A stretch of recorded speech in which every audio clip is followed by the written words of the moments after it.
All right, welcome to Witchpolice Radio. I'm here with a group that I've definitely known about. I mean, I have one of your tapes that's from like a decade ago, so I know Uh, I've known that you've existed, and I've been sort of tangentially aware of your existence for a while now. But I don't think I've actively kept up on what you've been up to, and as far as new music and shows and other related items. So it's kind of cool to have you on the show now and sort of fill in some of those blanks and also talk about some exciting new things you have coming up. So I think the best way to start this off is if the two of you want to introduce yourselves and introduce the group a bit, and then people can put a name to the voice. So whoever wants to start this off, go right ahead. I'm Gage Stelnikowski. Nathan Cron. We are Savant We are Savant Flaneur. Flaneur. We've existed since 2014, I think. It started off as me and Scott's together. We collaborated a whole bunch. Gage joined. We put out that tape that you have.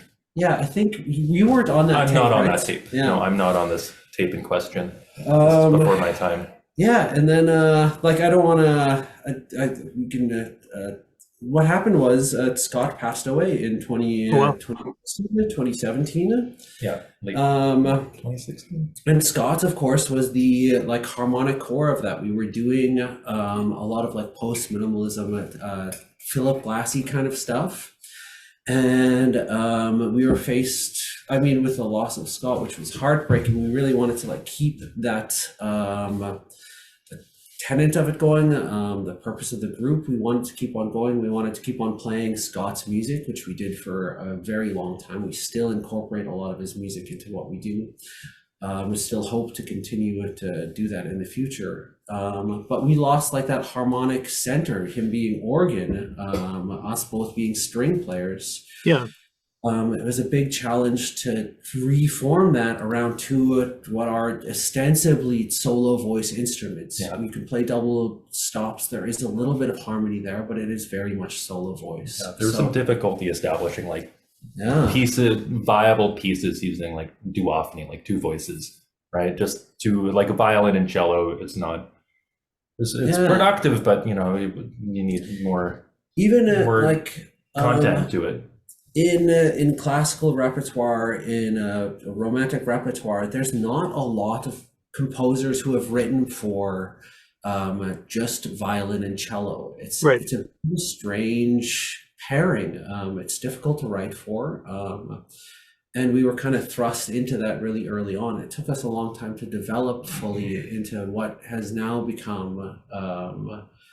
I think very much a continuation of what we were doing 10 years ago, but it feels like something really new, something really fresh. Yeah. Well, and I do want to talk about the new fresh stuff, of course, but just going back a little bit to the older material, did you have to kind of fully deconstruct that to make it work with the current lineup? I mean, that I imagine you had to completely take those songs apart and find a way to make them work with the instruments that you have. Oh, no, of course. Yeah. And very, I mean, not a lot really stuck around from that prior material, a couple staples. A lot of it was, either reformatting existing material to work in a duo context and trying to come up with new things in a duo format, which again is kind of, the medium itself is difficult and there's been hits and misses, Yeah, for sure. The first thing that we did do is reinvent his pieces. Yeah, and that was a difficult process, like a good early task to do that helped us understand how to start writing. Revoicing those harmonies in single voice instruments, and a lot of it was that Philip Glassy da da da da da da da da da da da, which can be approximated, and then there can be a line over top, but it very much quickly became about those two voices interacting together cohesively, rather than it being maybe I'm wrong about this, but I feel like even our earlier pieces weren't just about cello being a harmony voice that sits underneath and then the violin that kind of moves along, but it's very much two voices working in unison together, or not in unison, but like yeah. this is, everyone hates this question, and I apologize in advance for asking it. But how do you define what you do? Because I mean, I know you've given some references like the Philip Glass stuff, and I mean, it's definitely something experimental you're doing. It seems avant-garde. What do you call it? I mean, as someone who, I think a lot of people are going to see those instruments and they're going to think, okay, they have like two or three styles of music that they imagine in their head, which isn't necessarily even remotely what you're up to. I mean, so do you have sort of a shorthand for explaining what it is you do to someone who is maybe uninitiated? Well, I mean, the colloquialism we've come up with is that it's chamber punk. Okay. Okay.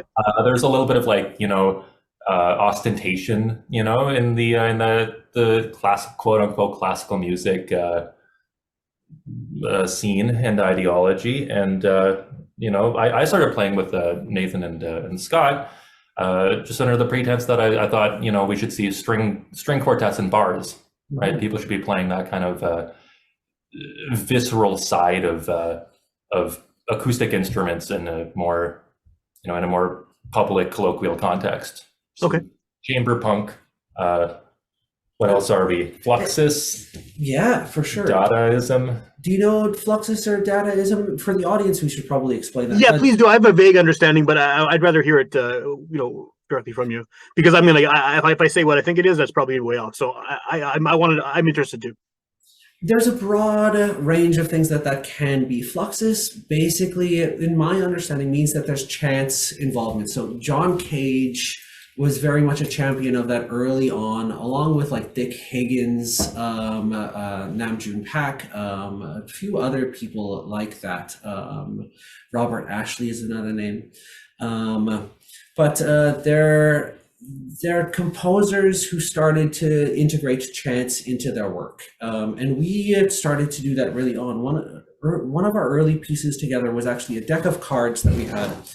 And each card had a motif, some set of direction that went along with it. And we would deal out, 5 cards or so. And then we would play that direction of that card at the same time that the other person. So the way that it arranges together is specific to that particular performance, right?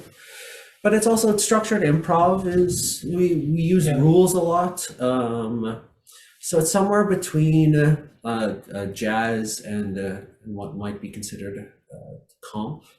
Yeah. Okay. So it's not. I mean, it's not the type of thing you're hearing in bars now. Obviously, to go back to that idea of hearing, or maybe it is. I mean, but it's in bars. That's the goal, I imagine, right? Yeah, which has been done a handful of times. We've done some bar shows. Yeah, and we plan on going back to it for sure. It's only through with time that has become classicized. I don't know if it's gotten that reputation of being something for concert halls. That was popular music for a long time. Sure, I understand it. And there's no reason it shouldn't be now. This is our cat, Francis. Very nice, very nice. Is Francis a contributor to the project? In spirit. In spirit. Yeah. It's a mascot. A little mask, yeah. Yeah, she'll be the album cover for the next work. Supermodel, that kitty. Yeah, she'd be good. Yeah. Right on. So, I mean, just from looking at some of the stuff you've been up to online, there's obviously, in some of the performances you do, at least, a visual element. That there's a lot more going on than just the two instruments on stage. Has that always been a part of the group? Has that always been sort of part of what you do, or is that just on certain occasions and certain pieces? Well, I think this is kind of more cycling back to this aforementioned, trying to have some semblance of a third member or a third voice. This expansion on essentially what is duophony between two instruments. It's a little bit, they're a little bit limited with two voices. So I think that's where bringing these other elements in, i.e. deconstructed piano.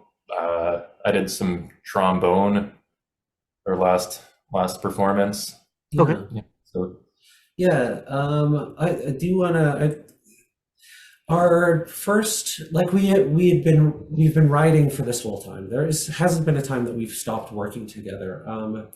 I think things really clicked for that last cluster performance. Actually, Al was kind enough to invite us to play that festival. We had this project where we had ripped apart a piano that me and Scott had bought together, and we used it for sympathetic resonance. So through putting our end pegs into the harp itself, retuned to a natural harmonic scale, it's think of it like an auto-tuned reverb almost. Okay. Right? It just pulls out the tones that you are playing, some other ones too. We played with it in some really interesting ways. But in that way, the idea was that Scott, his instrument was still even sounding with us and providing that harmonic core to our work. So in a way, we were inviting some ephemeral spirit back into the work. Yeah. So that maybe brings up a question then. I mean, as far as the difference between recording and performing live, obviously, I mean, you can do things like what you just described live and have more sound than just what's coming, what people are expecting out of the two instruments. But recording, well, I'm not sure whether you do this or not, but you have the opportunity, obviously, to add a lot more to what you're playing. Do you see those two as being like fundamentally different things, or do you prefer to have something live done in the same way that you can perform on record? So that's a good question. I definitely think that in a recorded format, there's a lot more room for recording is inherently a different format, right? And Sure. therefore, as an artist, one should be taking advantage of the fact that you can do things in a recorded medium that you can't in a live context. So I think when we do get around to recording more, there'll definitely be, more. We'll definitely be taking advantage of that medium more often. I mean, like we've done recordings on our own separately, but as for current iteration of Savant Flaneur, we haven't had a distinct recording project. Okay. I think what we've been focusing on is the aspect of having something performed live. And I think what we do have recorded in our current format is pretty much live recordings, right? We've taken something we produced live, and then that's more of a documentation of this live performance than it is like a standalone piece in itself, if that makes sense. It does, yeah. And well, how much of these pieces when they're performed live is improvised too? I mean, is there like a decent balance between what's sort of written out and pre-planned and then what's actually kind of spontaneously being created on stage? Of course, there's a struggle, and we were kind of straddling this dichotomy between composer and improviser, right? How much of this is composed and how much of this is up to the interpretation of the performer. And I think, yeah, we've been striving to kind of achieve some sort of balance, right? Things left too much to their own devices, you end up with more of a uniformity than anything. If everything's left up to a free form improv, no, there's a lack of concision and inherent narrative. But if we're too adherent to structure at the same time, you lose a little bit of that that spirit, a little bit of that the fun you get from improvising. Yeah. So I feel we're consistently trying to find some sort of balance, and I think we're also, I don't know where it lies, but it's piece dependent. No, go ahead. I think we're both really lucky too, and I realize that like when our stuff is still like fully collaborative. If I come to the table with an idea, Gage works with it. We both talk with each other, and it's always an ongoing process of composing, jamming together, playing it, seeing what's worked, doing revisions. And we're really lucky as writers that we have each other to work with. I know that Gage is such a phenomenal musician. So plays 35 instruments, probably more. I got more than that. But I mean, an adept improviser, right? So like, I know that a struggle that I've talked to other composers, people who've studied comp in university, is working with classical musicians who like being told exactly what to do. And when they're confronted with choice, it can be overwhelming. Me and Gage have developed a really robust and clear vernacular for like how we can communicate with each other and the kinds of freedoms we can provide each other, and there's a really good push and pull with that. It's a treat to work in this. Yeah. It's interesting you bring that up, because even outside of the classical sort of form, I mean, I've met tons of people over the years who are incredible musicians, but they can't. As soon as you give them something that's not written out for them, they don't know what to do. They're just, I mean, even in like a rock band or a punk band or a jazz, funk, whatever you want, whatever style of music, there are people who are phenomenal players until you take the music away, and then it's just they can't. And then you got people who can barely handle putting three chords together, but they're going to come up with something really cool because that part of it, their brain sort of is programmed to be able to handle. And I obviously not a classical musician myself, but I feel like classical seems like one of those genres anyway, where there is a lot of kind of dedication to what's on the page, especially for younger people when they start learning and they get sort of into the system of going through all these levels and training and everything. It all seems very rigid, which is why it's kind of it's cool to see what stuff like what you're doing, and what a lot of these festivals and things are bringing out is people taking that and sort of flipping it on its head. That this is a kind of a related question, but that wasn't a question. That was just me rambling. But where does this fit within the local music community? Because I mean, I don't know if there's anyone else doing something that is really that's similar to what you do. But like you said before, I mean, you're calling it like chamber punk. I mean, it seems like something that could fit in a punk show, or could fit in some kind of experimental electronic show, or could fit in with really, I mean, anything. Do you sort of have an idea of where within the local music scene that you belong? So, do you mind if I take? Oh yeah. The way that I want to talk about this is like, even as I've said in the past, and in this conversation, I've talked about like classical music as a bit of a monolith. We look at the concert hall and we see a lot of they do wonderful work, and their new music festival is great. A lot of it is very regurgitative, just by the nature of being a bigger orchestra, it has to be that way. We are engaging in a very rich culture. There's a lot of this music happening. Comp schools are moving in this direction. There's a huge scene everywhere. Winnipeg is actually a great scene for this. Cool. We have Cluster Festival, Ashley Au doing wonderful work there. We have Cam Scott, who does Send and Receive, brings in so many great artists. Groundswell does this kind of work. Fantastic. The New Music Festival has also championed this for years. Greg Hannock as well with a graffiti gallery. There is a scene that exists. There's a lot of people who are doing this. There's still what bothers me about Winnipeg is that there's so much of this happening, and it's still so separate. Like, I think that there should be punk scenes with avant-garde music. We're still siloed, even though there's so many of us. It's like, getting into the bars, I'm so shocked. Jen Thiessen is another person who's doing great work like this. Okay. She told me this story about her father. I don't know if I hope I tell this properly. I haven't asked for permission to tell this story. I hope it's okay. She told me about her father, who doesn't really like new music, isn't a big fan of music as I remember it properly. And when he saw her doing more avant-garde stuff, he didn't have a frame of reference for it. It wasn't something that he had experienced for, so he could just experience it purely for the sound. He didn't have a lot of those connotations, those pretenses. So he came at it and he really loved it. And I think that we are, one of the main tenets of Savant Flaneur is to still sound good, to be approachable, sometimes we'll do some, can I curse on this?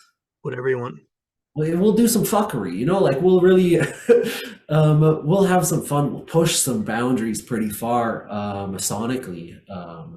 Not like we're doing shock content, but nothing with the intent to alienate. The main intent is to have music that is good, that is approachable, that you feel in a space that you can listen to. And if you're into electronic music, if you're into punk music, if you're into metal, if you're even into pop music that's a little bit weirder, you're going to find things in what we do that you can like and relate to. This isn't, we're not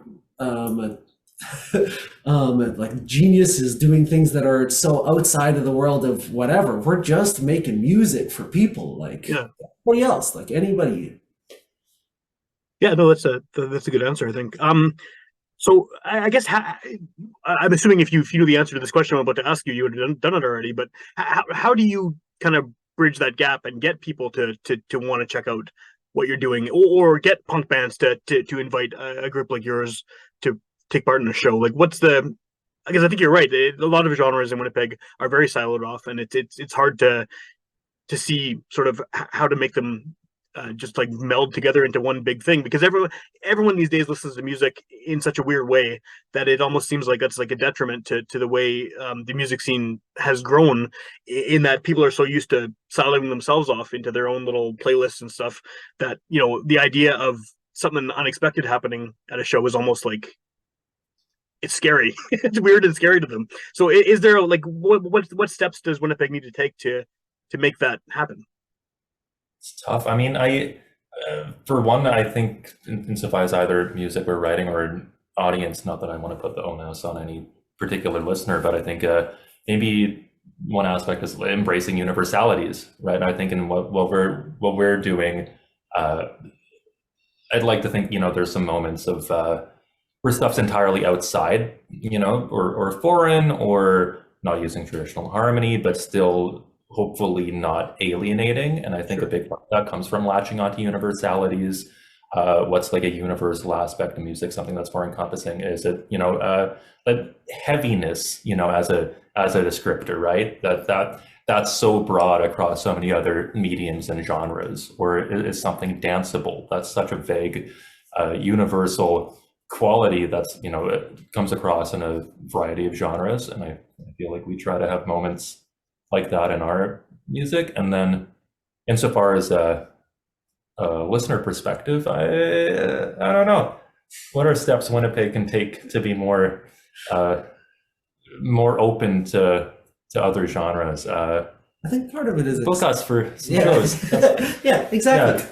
I think exposure will do a lot. Thanks for having us on the podcast, of course.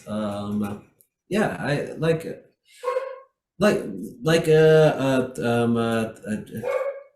the father that I talked about, Gentees's dad. Sorry, you just gotta see it. I think once you encounter it,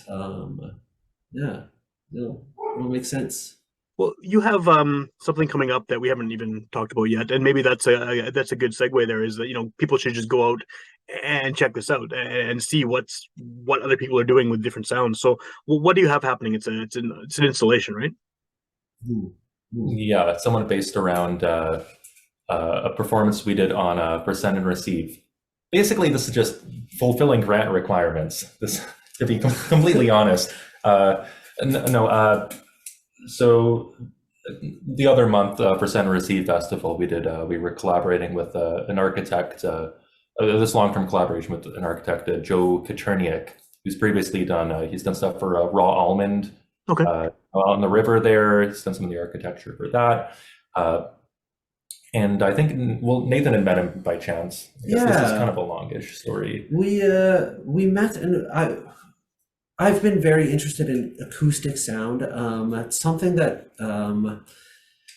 I really wanted to push for in our earlier projects. We are experimenting with electronics a whole bunch now and moving forward. But early on, I really wanted to, especially with the invention of that harp, I thought it would be so easy if we started to use electronics to lose the beauty of that natural reverb. It had to shine on its own if it was going to shine at all. And we couldn't drench it in reverb. We couldn't drench it in effects. It had to stand on its own. So I met Joe and I was thinking and talking a lot about acoustic sound, reverberance, sympathetic resonance.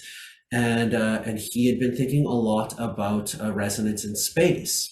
So as we started talking, we dreamt up all of these different ways that we could play with acoustic sound, us through instruments. So our Send and Receive, another thing that we did along with the sympathetic harp, was we had a bunch of, do you want to explain what a spring red? Yeah. So, okay. So insofar as this whole Send and Receive project, Nathan met Joe. We were working on stuff using sound and acoustic space and resonance, as had Joe.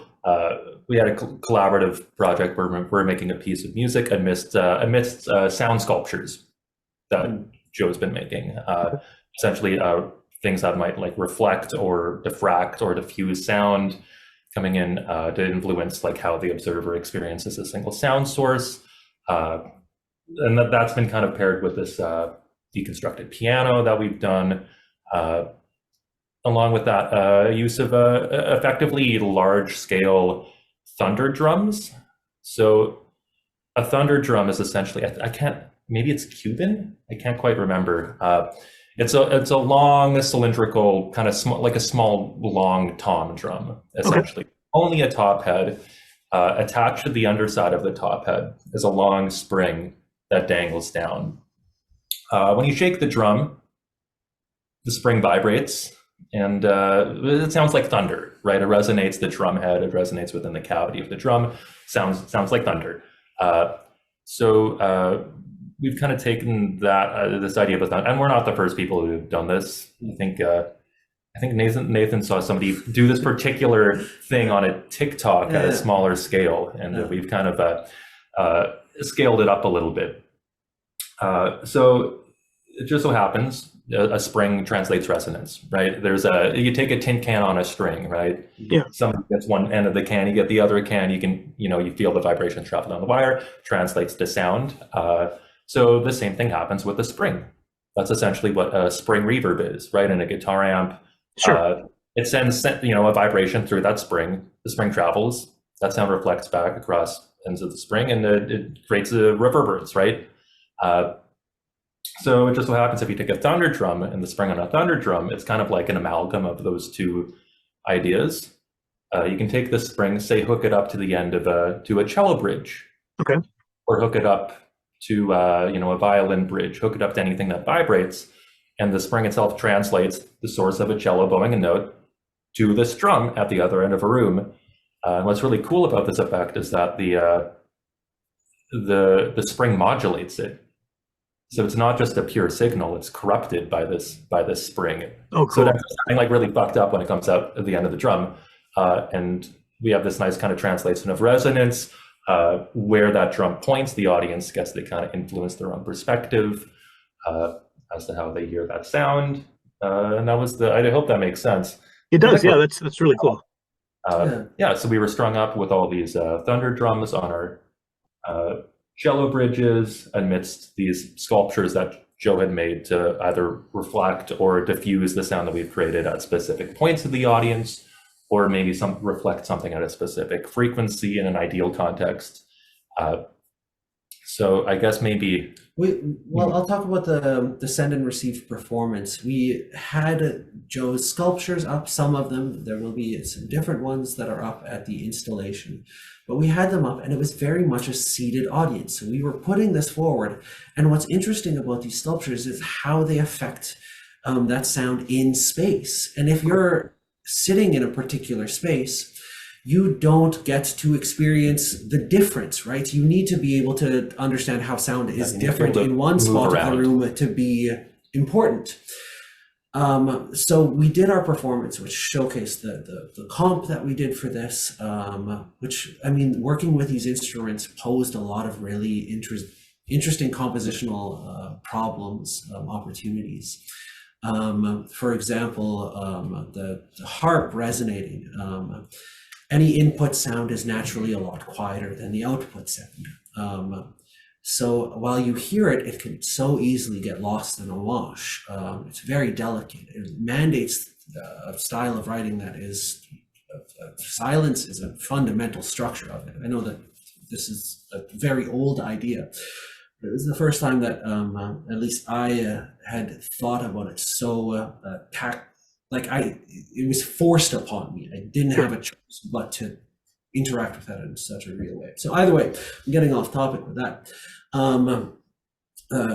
Let's to talk about the comp. The installation is the sister part of the performance that will have the architecture up. It will have reimagined version of our performance from the Send and Receive show, piping through it and into it using transducers. So the sound is going to be coming from the sculptures within the sculpture, pointed at, and then you can really navigate that space.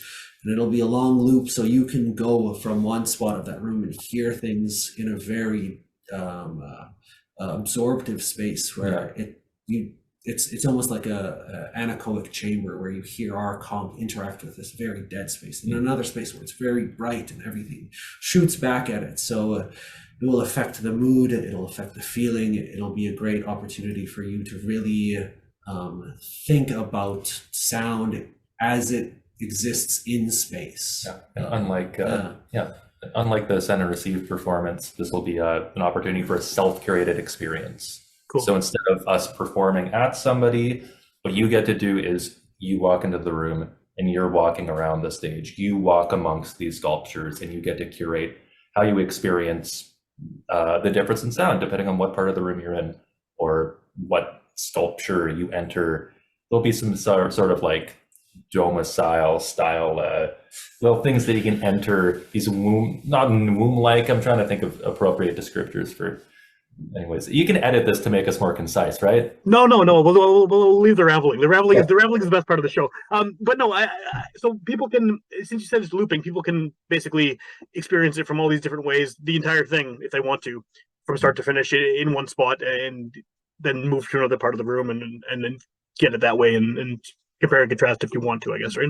And loop is used in a fairly like a generous way. While we haven't finished all of the writing, I think in the ideal conception, it's also a piece of modular music where everything is looped, but everything is contrasted against other things, so that time span is very long. Okay. I don't think that you would stay there and actually hear the same thing twice, at least in the same context. It will very much be, you can go there and experience it for a short amount of time, a very long amount of time, and continually find something new in that. Okay. And so I know that when we started talking here, you had mentioned that this hasn't been fully established what the date of this is going to be, but it's gonna be going for a while. The installation. Where can people find out more information about this? I mean, the good thing about this being a podcast is someone could hear it the day it comes out, or they could hear it, weeks later or whenever. What's the best way to find out about what's happening here? Social media, like us, comment on the videos. Savant Flaneur on Instagram. Also Send and Receive. I mean, they're going to be updating about this. It'll be based at a video pool, so you can also find out about it through video pool. Very cool. And then as far as hearing your other music, I mean, I know you have some releases that have been, they're online. There's physical copies, obviously. I have one of the tapes, like I said, from the outset. Where can people find your music? What's the best way to hear you at this point, aside from, obviously, upcoming events like this installation? So anything with Scott, that'll be on Bandcamp. He had the passwords to that. I never got the passwords to that. So that's going to live as a monument to our origins. Everything new that we've been up to, there's some on the newest stuff. We've been trying to post a bunch and really get the new sounds out on Instagram. So interesting way to do it. Is that because you have the option to use the visual side of things too on Instagram? I think so. We don't have so much of our work has been concerned with a live experience. I think it's a better way to get that out there. I at least don't sit around and watch YouTube videos of whole performances very often. I think it's a better way to interact with it. It gets the vibe across. It lets us curate it. You get to see the image. It's just I've thought about doing TikTok too. I think that would be really cool if we're trying to be bring this aleatoric music or whatever TikTok into a colloquial way. Format. That's use colloquial platforms. Use the platforms people use. Do it right. Yeah, go to where the kids are. That's where I am. I'm right on. Child at heart. Yeah.